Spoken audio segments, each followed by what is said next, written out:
الشيطان اللعين الرجيم بسم الله الرحمن الرحيم الحمد لله الذي هدانا لهذا وما كنا لنهتدي لولا أن هدانا الله لقد جاءت رسل ربنا بالحق الصلاة والسلام على رسول الثقلين محبوب رب المشرقين جد الحسن والحسين مولانا أبي القاسم محمد اللهم صل على محمد وعلى آله الطيبين الطاهرين المعصومين المظلومين المنتخبين المنتجبين ولعنة الله على أعدائهم أجمعين أما بعد فقد قال رسول الله صلى الله عليه وآله وسلم فاذكروا موتاكم بالخير صلوات محمد وعلى محمد اللهم صل على محمد وعلى محمد. تقریباً 10 منٹ میں مجلس تمام کر دوں گا اور چونکہ ایک اصال ثواب کی مجلس ہے. شریعت اسلامی میں مرنے کے بعد جو مرحوم کے حقوق ہمارے سروں پر ہیں ان حقوق میں ایک حق یہ ہے کہ اس کے لیے اصال ثواب کیا جائے. اصال ثواب سے مراد اس کے لیے جہاں تک ممکن ہو نیک کام کیے جائیں، غرباء کی امداد کی جائے یا دوسرے کام مساجد میں کام کرایا جائے یا ذخانوں میں کام کرایا جائے، کسی یتیم بچے کو تعلیم دلانا، کسی غریب بچے کی شادی کرانا، یہ تو ہے. لیکن اس کے ساتھ ساتھ ایک کام یہ ہے کہ اس کے لیے ذکر اہل بیت اطہار علیہم الصلوۃ والسلام اور تلاوت کلام پاک بھی ہونی چاہیے. اب میں نے جو اس حدیث کو سرنامہ سخن قرار دیا اس کی تھوڑی سی وضاحت ہے اور اس میں جو اصال ثواب کرنے کا طریقہ ہمیں بتایا گیا کہ اپنے مرنے والوں کو کیسے یاد کیا جائے مرنے کے بعد.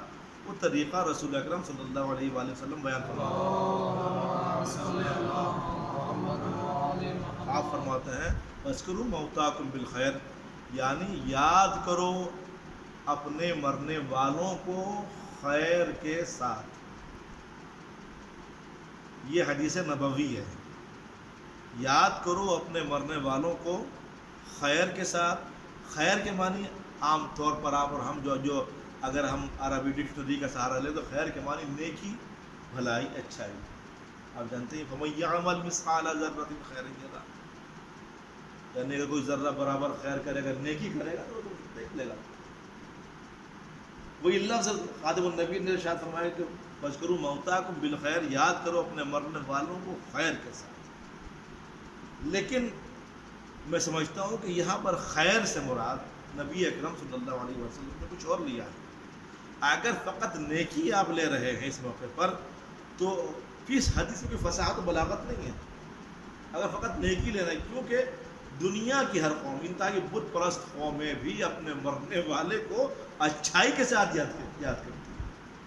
ایک جیب کترا تھا، ڈاکو تھا، رہزن تھا، شرابی تھا، جواری تھا، مر گیا، لیکن مرنے کے بعد کوئی نہ کوئی اچھائی تلاش کر لیتا. کچھ بھی تھا اس میں یہ اچھائی، اس کے اندر یہ اچھائی پائی جاتی تھی.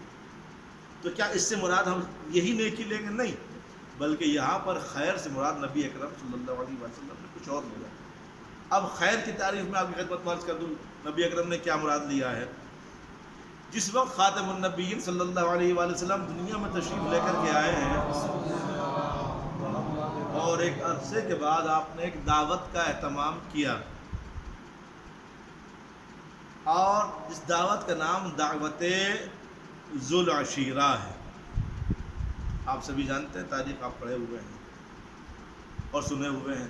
تو اس میں آپ نے ایک جملہ کہا جو خطبہ ارشاد فرمایا کہ میں کون ہوں اور میں کیا ہوں اور میں کیوں آیا ہوں. تو آپ نے اس میں ایک جملہ ارشاد فرمایا کہ میں تمہارے لیے خیر لے کر کے آیا ہوں. میں تمہارے لیے خیر لایا ہوں. تو خیر سے مراد کہ نیکی لیں گے؟ نبی کسی اور خیر کی طرف اشارہ کر رہا ہے، مگر نبی نے یہاں بھی اس بات کی وضاحت نہیں فرمائی کہ خیر سے مراد کیا ہے، خیر کہتے ہیں کس کو ہے. اب میں اپنی مثال کے ذریعے بات کو واضح کر دوں کہ جب کوئی مہمان آپ کے یہاں آتا ہے مثال کے طور پر، وہ یہ کہے کہ میں آیا تھا اور آپ کے یہاں اپنی فلاں شے چھوڑ کر جا رہا ہوں، میں یہ لایا تھا اور یہی چھوڑ کر کے جا رہا ہوں، تو آپ کہیں گے اگر یہ لائے تھے اور چھوڑ کر جا رہے تو کوئی بات نہیں، چونکہ جو چیز لائی جاتی ہے وہی چھوڑی جاتی ہے۔ خاتم النبی نے ابتدا میں کہا میں تمہارے لیے خیر لایا ہوں دعوت البشیرہ میں، اب نبی کے آخری لمحات میں دیکھیں نبی نے چھوڑا کیا ہے۔ دیکھیے فَاذْكُرُوا مَوْتَاكُمْ بالخیر، یاد کرو اپنے مرنے والوں کو خیر کے ساتھ۔ خیر سے مراد کیا ہے؟ نبی نے دعوت ذوالعشیرہ میں کہا میں تمہارے لیے خیر لایا ہوں، اب نبی چھوڑتے کیا ہیں؟ جب نبی کا آخری وقت تھا تو نبی نے کہا انی تارکم فیکم الخیرین، میں تمہارے درمیان دو خیر چھوڑ کر جا رہا ہوں، ایک اللہ کی کتاب ہے، دوسرے میری عطرت ہے۔ یعنی اصالہ ثواب کرنے کا طریقہ بتایا، فَاذْكُرُوا مَوْتَاكُمْ بالخیر، یاد کرو اپنے مرنے والوں کو خیر کے ساتھ، یعنی جب تمہارا کوئی مر جائے تو اس کے لیے ذکر اہل بیت بھی کرنا، تلاوت کلام پاک بھی کرنا۔ یہ خاتم النبی نے ہمیں طریقہ بتایا، فَاذْكُرُوا مَوْتَاكُمْ بالخیر، یاد کرو اپنے مرنے والوں خیر کے ساتھ، یعنی جو ہم کرتے ہیں، مجلسیں کرتے ہیں، قرآن خوانی کرتے ہیں، یہ خاتم النبیین کی حدیث پر عمل کرتے ہیں، اور تو خیر سے مراد قرآن اور اہل بیت ہیں۔ یہی وجہ ہے کہ جب کوئی ہمارا مرتا ہے اور ہم نماز میت پڑھتے ہیں تو ہم آخری تکبیر میں کیا کہتے ہیں؟ اللہم انا لا نعلم منہ الا خیرا، پروردگار عالم اس کے بارے میں کچھ نہیں جانتے، ہاں اتنا جانتے ہیں یہ خیر پر تھا، یعنی اہل بیت کا محب بھی تھا، قرآن و کلام الہی ماننے والا بھی تھا۔ اور یہی وجہ ہے کہ میدان غدیر میں جب سلمان فارسی کو حکم دیا سلمان جو لوگ آگے نکل گئے پیچھے پلٹا، جو پیچھے رہ گئے ان کا انتظار کرو، تو سلمان نے جانے کے بعد جملہ کہا حیا علی خیر العمل، یعنی عمل خیر کی طرف پلٹو، یعنی سلمان بتانا چاہ رہے تھے نبی آج خیر کو پہچانوا رہے ہیں، کل نہ کہہ دینا کہ نبی نے خیر کو پہچانوایا نہیں تھا، آؤ اور نبی علی کی ولایت کا اعلان کر رہے ہیں۔ تو حیا علی خیر العمل سے مراد سلمان نے واضح کر دیا ہے ولایت علی ابن ابی طالب علیہ الصلوۃ والسلام۔ صلوات پڑھ لیں محمد و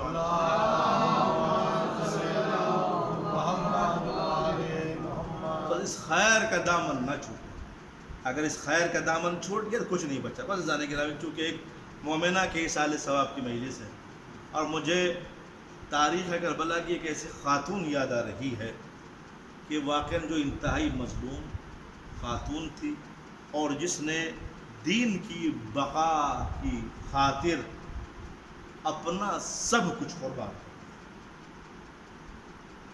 اس بی بی نے بقائے دین کی خاطر جہاں اپنا سہاگ قربان کیا ہے، وہیں اس بی بی کے دو بچے تھے جو کربلا میں لے کر کے آئی تھی، ایک علی اصغر ایک سکینہ۔ علی اصغر کو کربلا میں چھوڑا، سکینہ کو قید خانہ شام میں چھوڑا، مگر جب کربلا سے جا رہی تھی تو امام حسین علیہ السلام کی لاش پر ایک وعدہ کیا تھا، اے میرے والی و وارث تیرا لاشا بے گور و کفن پڑا ہوا ہے، مگر رباب وعدہ کرتی ہے جب تک زندہ رہے گی نہ سائے میں بیٹھے گی نہ ٹھنڈا پانی پیے گی۔ عزادار و شہزادی رباب نے اپنا وعدہ پورا کیا، قید خانہ شام سے رہا ہو گئیں، مدینے آ گئیں، اور مسلسل کوشش کی جاتی ہے کیونکہ جناب رباب دھوپ میں بیٹھا کرتی تھی، ٹھنڈا پانی نہیں پیا کرتی تھی، تو بار بار کہا جاتا شہزادی اندر آ جائیے، مگر جناب رباب کہتی تھی کیونکہ میں اپنے امام سے اپنے آقا سے وعدہ کر کے آئی ہوں، میں سائے میں نہیں آؤں گی۔ ایک دن محلے کی عورتیں آئیں اور آنے کے بعد کہتی ہیں کہ بی بی اب اندر آ جائیے۔ جب شہزادی نے انکار کیا تو امام سجاد علیہ السلام چکا کہ امام سجاد آپ امام وقت ہیں، اپنی ماں رباب سلام اللہ علیہ کو اندر لے کر کے آئیں، تو امام نے آ جانے کے بعد کہا اماں سائے میں آ جائیں۔ ایک مرتبہ شہزادی کہتی ہیں بیٹا آپ امام وقت کے ناطے حکم دے رہے ہیں کہ ہاں اماں میں آپ کو امام وقت کے ناطے حکم دے رہا ہوں، سائے میں آ جائیے۔ ایک مرتبہ جناب رباب نے آسمان کی طرف دیکھا، پھر کربلا کی طرف رخ کیا اور کہتی ہے میرے مالک ایک امام سے وعدہ کیا سائے میں نہ بیٹھوں گی، اور ایک امام کا حکم ہے کہ سائے میں آ جاؤ، میرے والد میرے اس وعدے کی لاج رکھ لے، بس یہ کہنا تھا۔ شہزادی نے کربلا کا رخ کیا، رخ کرنے کے بعد سینے پر ہاتھ مارا اور ہائے حسین کہنے کے بعد زمین پر گر پڑی، اور اس کے بعد دیکھا گیا کہ بی بی کی روح قفس سے عنصری سے پرواز کر گئی۔ امام سجاد کی چیخ نکل گئی، ہائے میری ماں رباب، دنیا کو چھوڑ کر چلی گئی۔ تاریخ میں ملتا ہے ایک مرتبہ شہزادی زینب سلام اللہ علیہ غسل و کفن دینے کے لیے آگے بڑھیں، اور جب غسل و کفن دینے کے لیے آگے بڑھتی ہیں، شہزادی رباب اپنی چادر کے آنچل میں کچھ باندھے رہتی تھی، مگر معلوم نہیں تھا کیا باندھے ہوئے تھی۔ دیکھیے اولاد کی محبت، ماں اولاد سے کس قدر محبت کرتی ہے۔ جب شہزادی کی وفات ہو گئی تو شہزادی زینب نے وہ چادر کھولی، اب جو دیکھا اس میں علی اصغر کے جھولے کی جلی ہوئی راکھ تھی۔ شہزادی زینب کی چیخ نکل گئی، ہائے رباب، ہائے علی اصغر، الا لعنۃ اللہ علی الظالمین، سيعلم الذين ظلموا أي منقلب ينقلبون۔ گزارش ایک مرتبہ سورہ حمد اور 3 مرتبہ سورہ اخلاص کی تلاوت فرما کر تمام تر ارواح مؤمنین مومنات اور بالخصوص اپنے اپنے مرحومین و مرحومات اور جس مرحومہ کے سال ثواب کی مجلس کی گئی ان کے لیے اور اس خانوادے کے جتنے بھی مرحومین و مرحومات سب کے لیے سال ثواب